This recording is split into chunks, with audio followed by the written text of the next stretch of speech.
In September 2022, Armenian and Azerbaijani troops clashed in the most serious fighting between the two countries since they went to war in September 2020. But while a ceasefire has now been reached, there are real fears that a new war is looming. So what exactly lay behind the sudden violence that left several hundred dead? And why are there growing fears that this could be a prelude to more fighting that could, one way or another, see a final solution to the long-standing issue of Nagorno-Karabakh? Hello and welcome. If you're new to the channel, my name is James Ker-Lindsay, and here I take an informed look at international relations, conflict, security, and statehood. Wars end in various ways. In some cases, though rarely, one side will win a decisive victory, leading to a conditional or even unconditional surrender. At other times, a conflict may simply fade away as one or both sides lose the ability or will to fight. Most usually, though, they end with a ceasefire. The sides agree to stop fighting pending peace talks. But while a final agreement can often take a long time to reach, and the ceasefire becomes semi-permanent, holding for years or even decades, at other times the situation is extremely fragile. A good example is the conflict between Armenia and Azerbaijan over the breakaway region of Nagorno-Karabakh. In November 2020, their 44-day war ended with a Russian-brokered ceasefire. However, since then, no final agreement has been reached. As a result, tensions have risen. This came to a head on the 12th of September 2022, when clashes along their border left over 200 dead. But while the fighting was swiftly stopped, there's a very real sense that they could well be moving towards a catastrophically decisive new war. I've covered the conflict over Nagorno-Karabakh in previous videos, and so I won't go into a lot of detail again here. The issue centres on the territory located in western Azerbaijan. Predominantly inhabited by ethnic Armenians, as the Soviet Union broke apart, it unilaterally declared independence. This led to a bitter war between Armenia and Azerbaijan that not only saw Armenian forces secure control over Nagorno-Karabakh, but also saw them seize control of the surrounding Azerbaijani districts. At its height, Armenia controlled 14% of Azerbaijan's territory. Although the UN Security Council reaffirmed Azerbaijan's sovereignty and territorial integrity during the First War, in the years that followed, efforts were made to reach a settlement. Despite reaching an agreement over the broad principles of a solution, a final deal proved impossible, however. Instead, and buoyed by energy revenues, Azerbaijan began to rearm. With signals that it was preparing to retake Nagorno-Karabakh by force, tensions increased, as well as frequent skirmishes along the ceasefire line. There were significant confrontations, including a 4-day conflict in April 2016 and major clashes in July 2020. However, matters eventually came to a head on the 27th of September 2020, when war broke out between the sides.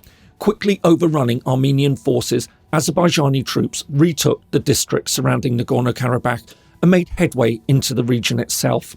However, after 44 days of fighting, and just as it appeared as though Azerbaijan was about to rout the last Armenian line of resistance, Russia stepped in and brokered a ceasefire. In return for a 2,000-strong Russian peacekeeping presence in what remained of Nagorno-Karabakh, Azerbaijan would be given a transport corridor across Armenia to its exclave of Nakhchivan. While Azerbaijan hailed the outcome as a victory, in private, many were frustrated by the result. Instead of overrunning Nagorno-Karabakh and reasserting its uncontested sovereignty over the territory, Russia's last-minute intervention meant that the issue remained unresolved. While there'd been a long-standing peace process under the Organisation for Security and Cooperation in Europe, the OSCE, and co-chaired by Russia, France and the United States, the so-called Minsk Group, this now essentially fell to one side. So did Russian efforts to control the situation. Instead, the European Union began to take the lead, and much to Moscow's annoyance, it convened a meeting between the Armenian Prime Minister Nikol Pashinyan and the President of Azerbaijan, Ilham Aliyev. But while the sides reportedly exchanged ideas on a final settlement, they remained apart on the all-important question of Nagorno-Karabakh. While Armenia wanted the rights of ethnic Armenians living there to be guaranteed and an agreement on the region's final status, Azerbaijan wanted the sides to demarcate their border and renounce all territorial claims over one another. Meanwhile, Azerbaijan made it clear that there could be no special status for the Armenians living in Nagorno-Karabakh, nor a special status for Nagorno-Karabakh itself. Meanwhile, the planned transport links across Armenia failed to materialise.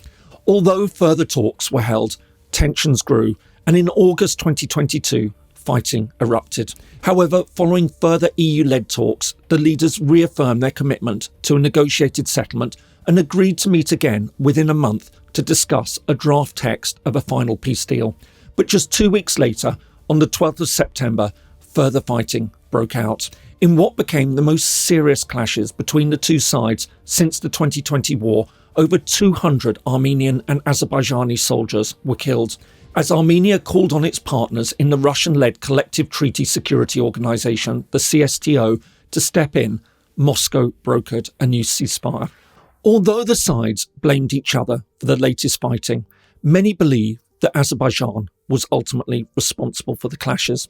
Aside from frequent Russian claims that Baku has repeatedly violated the ceasefire over the past year, many Western observers have also pointed the finger of blame at Azerbaijan. Of course, while it could be argued that these are pro-Armenian voices, looked at dispassionately, there seems little reason for Yerevan to reignite a conflict that it can't seemingly win. Conversely, there's every reason for Azerbaijan to be putting pressure on Armenia, especially just now. For a start, there's Baku's evident frustration at the outcome of the war in 2020, which not only stopped it from taking full control of Karabakh, but also left Russian peacekeepers on its territory. But it goes further than this. Having accepted the principle of a negotiated settlement, Azerbaijan will no doubt have expected its decisive victory to have been recognised. A peace deal should have been reached quickly. Instead, almost 2 years later, it's still waiting. In this sense, Baku may be keen to remind Armenia and the other international parties concerned that unless an agreement is reached, and soon, it's ready to end the job by armed force. Of course, many may see this as a bluff. While Baku may be unhappy about the pace of talks, it wouldn't dare push past Russian peacekeepers. Until the start of this year, this would have been true. Indeed, Baku was seemingly trying to avoid alienating Moscow at all costs. In February 2022, the two countries even signed a strategic agreement. However, the war in Ukraine has seemingly changed this calculation. With real signs that Russia is starting to lose ground, Baku may now feel tempted to act. Even more so as it will also know that Russia has little interest in brokering a final settlement that would make its peacekeepers redundant. To this extent, now might be the best chance to end the conflict decisively. Still, Baku will also know that it would come at a potentially heavy price. Russia may be down, but it's not out. There's a very real danger of military escalation. Indeed, despite being pressed elsewhere, Russia may have no choice but to respond if Azerbaijan acts against Nagorno-Karabakh. Aside from the reputational damage it would suffer by being challenged by Baku, the Kremlin will understand that a successful operation to retake Nagorno-Karabakh would fatally undermine its standing in Armenia, a nominal ally. Already, there are signs that Armenians are less trusting of Russia after the 2020 war. Many feel angry that Moscow only stepped in at the last moment, and even then only to secure its own interest in having a military force on the ground in Azerbaijan. Nevertheless, Yerevan still feels that it must stick with Russia for the sake of Nagorno-Karabakh. However, if the region is lost, Armenians may have little wish or need for continuing Russian patronage. It would be the catalyst to move closer to the West. Indeed, there have already been anti-Russian protests in Armenia. This gives Moscow a strong reason to keep what little remains of Nagorno-Karabakh out of Azerbaijan's hands and use it as leverage to keep Armenian allegiance. Interestingly, there's also a Western dimension for Azerbaijan to consider. Aside from the damage any offensive could do to relations with Moscow, Baku will have to consider the effects it would have on its relations with Europe and the United States. An attack would not only be a blow to the EU's peacemaking role, it's also likely that any attack would be strongly condemned by the European Parliament and US Congress, where there are strong pro-Armenian voices.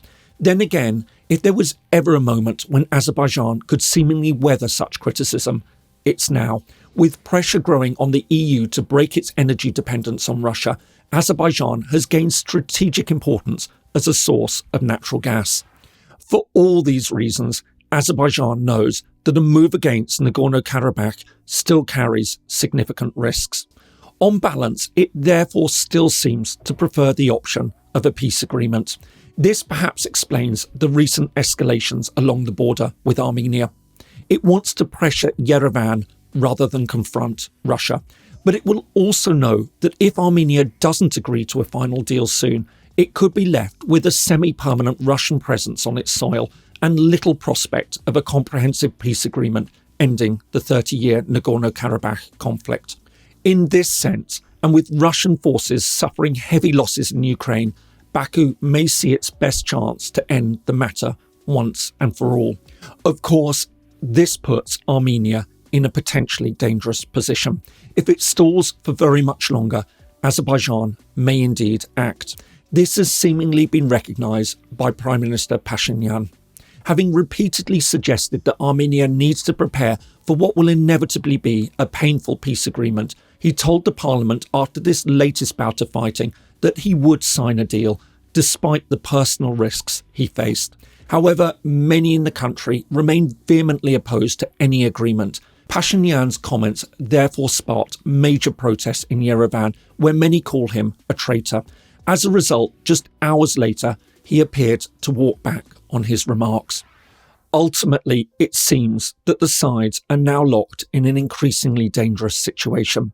While Azerbaijan may feel the pressure to act soon, despite the dangers of a confrontation with Russia, so many in Armenia see a peace deal as treachery and perhaps feel that Baku wouldn't dare attack Russian forces. Either way, it's a potentially high-stakes standoff, a standoff that could well determine whether Nagorno-Karabakh continues to exist and eventually gains some sort of negotiated status within Azerbaijan, or, alternatively, is wiped off the map altogether. I hope you found that interesting. If so, here's another video that YouTube thinks you might find useful. Thanks so much for watching, and see you in the next video.